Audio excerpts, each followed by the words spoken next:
pinapaaral ko, syempre ba, kapatid ko kasi yun yung pinramis ko sa mga tita ko. And hindi na kami nanghingi ng money. So, nabibigyan ko na sila ng allowance. So, hindi ko na natuloy yung pag-aaral ko.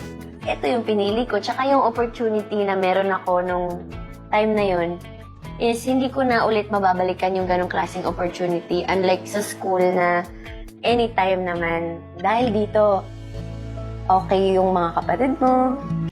Yung isang ate ko nurse, pero natigil niya. Kaya ngayon, pinaaral ko din siya ng pagiging stewardess. So, flight attendant na siya ngayon. Yung isang kuya ko naman, business management. Pero pamilyado na siya ngayon.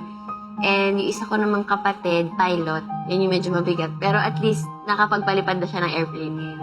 Masarap sa feeling, syempre, na makita na ito yung goal ko. Maliit na portion lang naman yung nawala sa akin eh. Ang dami ko ngang nag-gain. May bahay kami. Hindi kami siksikan sa isang maliit na kwarto. For ilang years, siksikan kami. Andun na yung kainan, andun na yung tulugan, andun na lahat sa maliit na kwarto.